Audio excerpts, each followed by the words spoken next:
Hi, friends. I'm Anthony, the Priestly Artist, and I am owner of Free Publication. Again, my name is Anthony, the Priestly Artist, and I am owner of Free Publication. Today, I'm coming to you again with another devotional moment. And this devotional moment, uh, I'd like to invite your attention to uh, Proverbs. Proverbs, the 22nd chapter, and verse 6. Proverbs, the 22nd chapter, verse 6. And today we're going to talk about youth. Youth.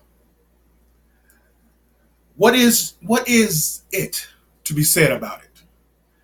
Youth. Now, youth or being a teenager is not a disease that one's catch.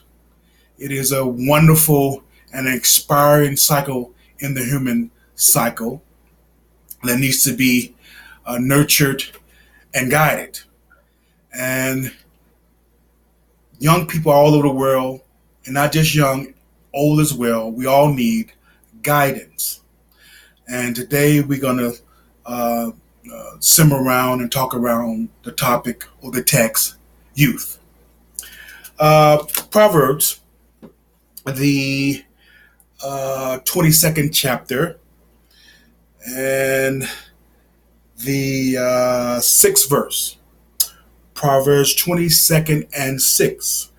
It reads, train up a child in the way that he should go, and when he is old, he will not depart from it.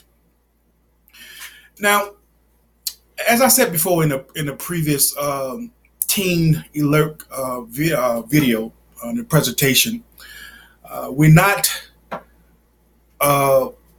we don't have the power nor the luxury in wanting to be where we want to born, or having a choice where we're going to be born and how we're going to be born. We don't have that. We don't have that luxury. God didn't equip that or gave that sort of decision to us. You know, when I was in my mother's womb, I wasn't in my mother's womb writing my script. I want to be with a nice family, nice home, preferably rich. I want this to go this way. I want my parents to be such and such. I want them to be. No, we don't have the luxury of that. We are born where we are born, and if you are born in the Christian home, each wherever you're born, or wherever religion or wherever you was born, they have their set of rules, regulations, their standards, their method of training of children, given their ways and so forth and so on. And in the Christian home, we also are responsible for training up our children in the ways of the Lord. Now, as one get old, uh, uh, say for instance, or just as myself, I was born in the Christian home. My mom and my father were Christians, and I got baptized very young. But later, around 12, or when I got older, um, I decided, yes, this is really what I want. This is what I want to do. This is where I want to be. And I decided, yes, I'm going to continue this course. And the values that was instilled in me was still in me. And I falter and got off track in some ways as growing up, but I managed to get back on track. Decided to really yes, I want Christianity to be part of my life. And there are some that grew up in the Christian homes, and like I said, the training and different things are different. Um, and you go to different denominations, they have different ways of doing things. What make us Christians, what bind us together, is the death, burial, resurrection of Jesus Christ. Jesus, Jesus is the only begotten Son of the Father, which is God. He was sent. God sent him on earth. He was born of a woman. He had his earthly ministry. He was baptized by John. The Holy Ghost was came up on him or descended on him as a dove. He trained the apostles. He crucified him. He died. He was resurrected. And in that is our salvation. That will bind all Christians together. That. You can't get around that. That is the doctrine of the Christian. That is the foundation of Christianity. Jesus is the testator of the New Testament. You can't say you're Christian and not believe in Jesus. There's no way around that. Jesus is the testator of the New Testament, and he is the head of the church, and he is the Godhead. Now, from that, we have different teachings, and from that, it may varies and may swing off a little bit, and we have different pastors have different ways of doing things, or organizations have different ways of doing things. But overall, it's our responsibility to train the children up in the ways of the Lord if they're Christians. And as they get old, what you put them is not gonna leave them. They may falter or stay with the church for a while, but what's been put in them, those values, it's not gonna leave them. In many cases, it's gonna help them. And they do have that right as they get older if they want to continue in the church or if they want to waiver. God gives some wiggle room there. But overall, usually if they depart, they're going to come back. Or even if they depart, what's been put in them, it's not going to leave them. And we have a job to do. The church has a job to do. It's our job and our responsibility is to not only to train up the children or put values in our children, but also for the congregation as a whole. It's our job is to have the resources and the standards of the church be taught in the church. And the pastors, you don't have time to roam here and there. There's no time for that. I'm the pastor. Well, you need to be home. You need to be home. I got, when they call the church and ask for the pastor, I know we know there's a board. Yeah, there is a board. But as the pastor, you're head of the church. You're the head. You don't have no time to be wondering what's going on in St. John's and St. Peter's and AIM Church. It's not. You don't have time for that. Your time is if a pastor do what a pastor should be doing, have no time for no other congregation. Have no time for it. I can understand, you visit, your fellowship and so forth. But when they call the church or when the parishioners or the members come looking for the pastor, you know where to be found. Then you need to seek the Lord and seek counsel. Because the church needs training, the church needs to be exalted, the church needs to be taught. Particularly our youth needs to be taught and trained. The pastor have no time to be wondering what their other pastors doing. We have pastor friends and other friends and spiritual friends, and that's good. But as our responsibility, we have to maintain the members in our flock. Let's invite your attention as well to another passage, to Ecclesiastes, the 12:1. Ecclesiastes 12:1.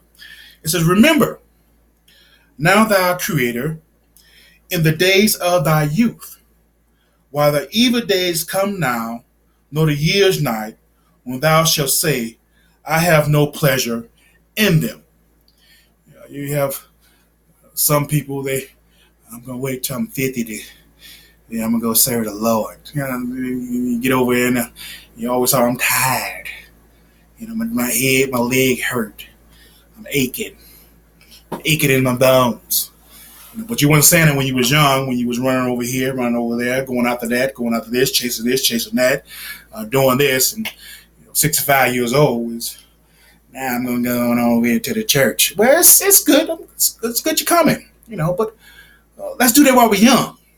God wants someone that want that energy.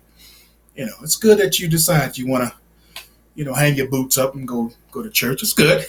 Ain't nothing wrong with that. But let's remember while we're young. Don't be out there chasing this, chasing that, all over the U.S. and Canada, Russia, China. 75-year-old, you want to retire. Well, I think I just go to church now. Then you get over to church, I'm aching. Get up, Lord help me. Your toe hurt, head hurt. Can't see. God still can use you, but remember to call him when you was young. He was calling then. Let's remember while we're young. We have a creator. We have a creator, believe it or not. Whether we believe it or not, we have a creator. We have a creator of us. And it would be good to remember this creator when we are young as well as when we get old. God is looking for service in our youth and when we get old. And I tell you, it's a blessing and it's a wonderful life. Let's go visit one more scripture and then we're going to close. We're going to go to 2 Timothy. 1 Timothy. 1 Timothy 4 and 12. 1 Timothy 4 and 12, it reads, let no man despise thy youth. Let no man despise thy youth. We have I know it's quick, especially old folks, they quick to want to dominate you, hit you upside the head. Do you know how old I am? Yeah, I have an idea, but don't think because you're older, that you're wiser. I respect that, but don't think because you're older, you got everything down pat. No, it's not like that. It's not like that. And even in training children in the home, we have a lot of that. The parents, want to bust up. Boy, I brought you into this world. Take it out. Now see that type of situation is that we're provoking the child or the son or the daughter, and then provoking them to fight and all that. Now that type of stuff. Now, I still right now today, I'm going on 50. I'll be 50 this year. Right now today, I still call my mom, my mother, mom. Period. Mom. Period. I don't call her by her first name. That's out. I call her mom because she deserves that respect. Period. I call her mom. We've been distanced through the years, but she has her opinion. I have mine. But when I call her, it's mom. Period. It's mom. My dad, he had passed, but when he was living, his dad. His dad. Period. You got a lot of young folks today. They sitting there. They 5, 6 years old, sitting down in the lounge chair, legs kicked up. The doorbell ring. Sarah, go answer that. The phone ring. Jay, you got it? Heaven forbid you want to try to discipline. You watch your back. This is 10, 11-year-old. You watch your back. No. There should be a level of respect with the parents and the parents to the child. Uh, because we live it under one's roof, that doesn't give the parents the right nor to misuse or abuse children, and it does goes on. It do go on, even in the church. And like I said before, the pastor, the church, we have no time. We have no time to warn about other congregation. Right under your nose, things going on right now in the home, and you know they are. You know, and people will want to ask the question, well, why God had this child to be born in such a home like this? Because that's what governing come in. You know, when you see what's going on in a home and there is abuse or whatever's going on, that's what governing come in at. It's more than running the church that's collecting tithes and offering. You know, you're happy when you go get the tithes and offering, but you got to be with the church that went through the good and the bad. You're the pastor. You know, you're the head. You're the leaders, the board. You know, you see there's a lack of the communication is down, or something dreadful is about to happen. You turn your eye to it. No, it doesn't work like that. You know, you know. Like I said, we have no pastor have no time to be running around no other place. If you're taking care of what you need to take care of at home, you have no time for nothing else. You know, I'm going to seeking career. That is your career. That is your profession. You're the pastor. You're the leader. The board is the board. You know, you need to come together, and out of seeing what's going on in the home, from that counseling, an answer should come out. You know, you don't sit there looking at the woman or this one or the child or this one's being abused or this is going on. You're sitting back looking at them like, I don't, it ain't my business. Oh, yes, it is. It was your business when you took the tithes. It was your business when you baptized them. It was your business when they all came to the church and you prayed over them. It's your business now. You know, let no man despise your youth. Let nobody say, oh, the reason why he's doing that because he's young.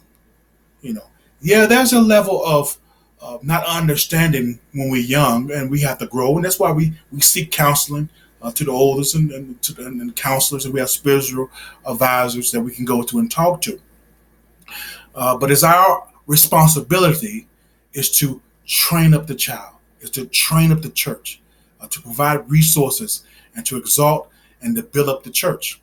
Not only just don't lie with the pastor, with the board, with the deacon board, with the elders, the whole church collectively as a community is our job is to provide resources and training to the church. Uh, you know, nowadays, you know, the youth, you know, we have to respect our parents.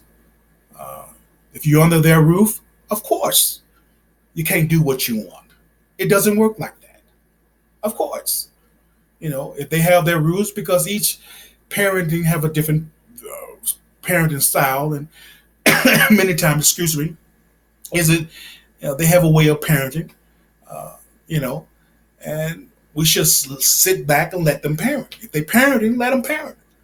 You know, you know, it's not it's not my job, nor it to interfere with a person parenting. If that's the way they do things in the home legitimately. That's the way they do things. It's not my responsibility to go to walk through the front door and sit there because I'm the pastor. You know, everything gonna change in their home. No, I'm there. If I'm the pastor, or even as a leader, as I am, as a counselor, my job is to assist the parent. That's my job. Is to assist the parent. My job is to assist the child, the son or the daughter that comes to me, not going or teaming up with the daughter against the mom if it's not right. Now, if the mom is right or something is going on, then all of them need to come together, you know, and deal with it. And if we are being disciplined, you know, we've been disciplined. We've been disciplined. If there's no phone, there's no phone until a week. You didn't pay for it. And even if you got a job, you're under someone else's roof. Don't tell your parents to watch your back. No, that's out. There should be a level of respect from the parents to the son, and from the daughter, or from the children to the parents. It's respect and remembering where we at. We was born into a home. That's where we at. And generally speaking, we need to abide by the rules. That's the way things are. And continuing with 1 Timothy 4:12, it said, "Let no man despise thy youth, but be thou example to the believers in word, in conversation, in charity, in spirit, in faith, in purity." Youth. What is to be said about it? I tell you, it's a lot that could be said, but primarily, let us remember our Creator through His Son that He has given us, through Jesus Christ, by worshiping Him, by answering to the commission that He has given us, by sticking to the mission that we have received, and by holding to the calling wherefore we have been called. God bless you, friends. I'm Anthony, the priestly artist, and this has been another devotional moment. God bless you.